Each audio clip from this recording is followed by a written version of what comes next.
Assalamualaikum warahmatullahi wabarakatuh.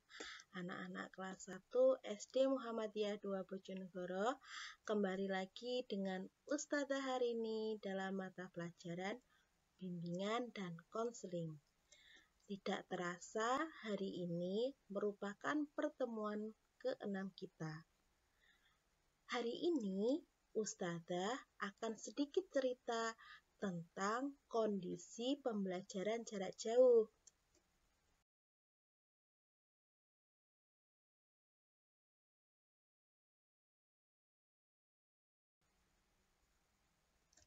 Seperti biasanya, sebelum pembelajaran ini dimulai, anak-anak harus terlebih dahulu mempersiapkan peralatan tulisnya.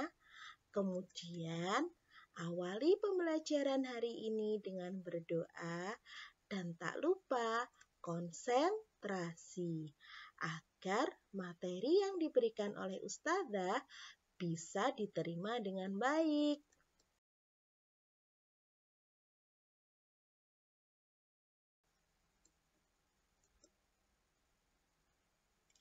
Seperti yang sudah disampaikan Ustazah di pertemuan-pertemuan sebelumnya, bahwa Ustazah memiliki banyak kontak person yang bisa dihubungi oleh anak-anak maupun orang tua untuk bercerita tentang apa yang kalian rasakan selama pembelajaran jarak jauh ini. Ustazah sampai sekarang masih memberikan kesempatan kalian untuk berbagi cerita ya.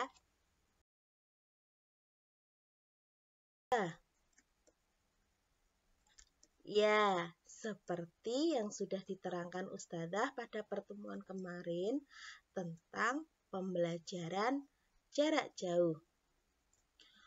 Pembelajaran jarak jauh yang lebih dikenal dengan nama PJJ ternyata sudah kita jalani hampir 6 bulan.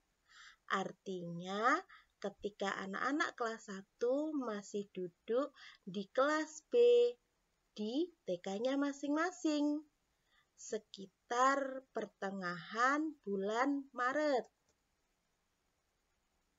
Hal itu dilakukan untuk mengurangi resiko penyebaran COVID-19 agar kita semua terhindar dari COVID-19.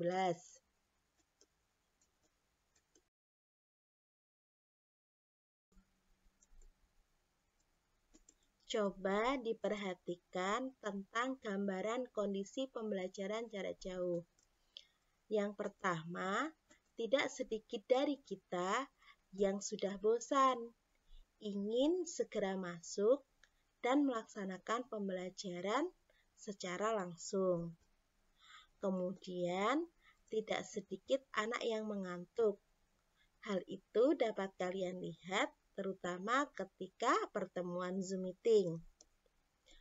Beberapa di antara anak-anak juga mengalami kebingungan tentang tugas yang diberikan atau materi yang disampaikan oleh Ustazah, yang akhirnya menjadikan anak-anak mengalami kesulitan ketika mengerjakan tugas.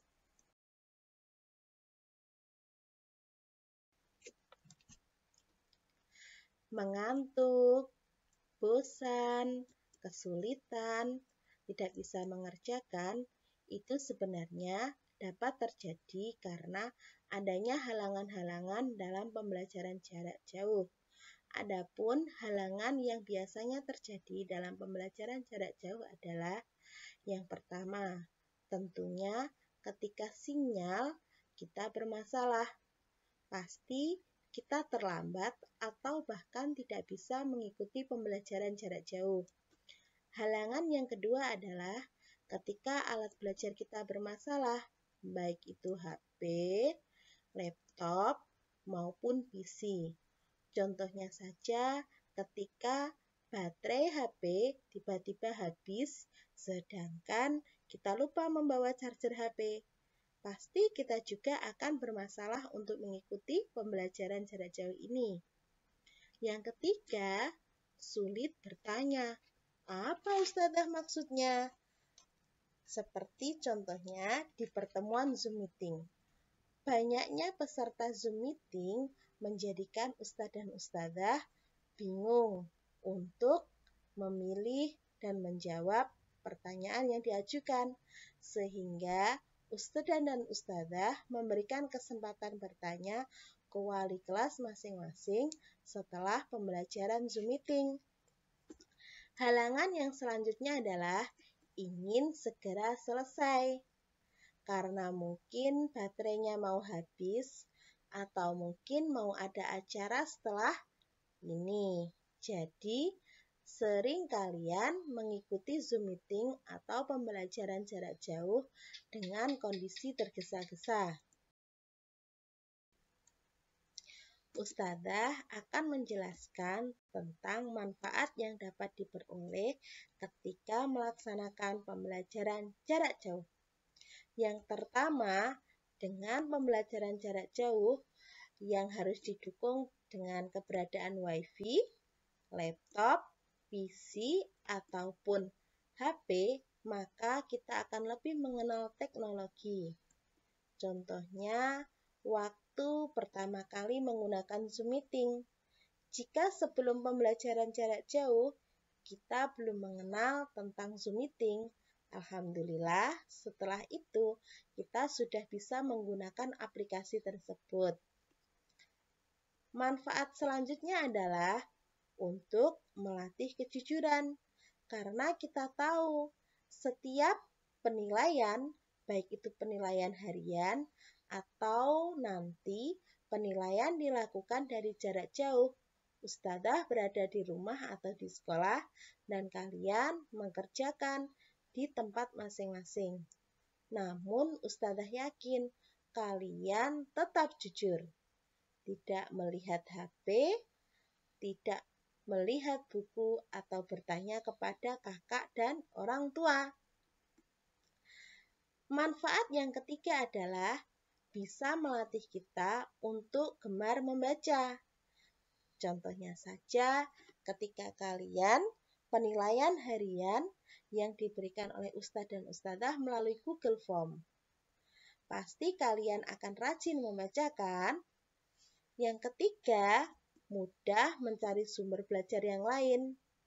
Jika kalian merasa kurang dengan materi yang diberikan oleh Ustadzah, maka kalian dengan mudah bisa mencari tambahan materi di Google atau di aplikasi lainnya. Terima kasih untuk pembelajaran hari ini. Semoga bermanfaat. Tetap jaga kesehatan dan patuhi protokol kesehatan. Fastabiqul khairat. Wassalamualaikum warahmatullahi wabarakatuh.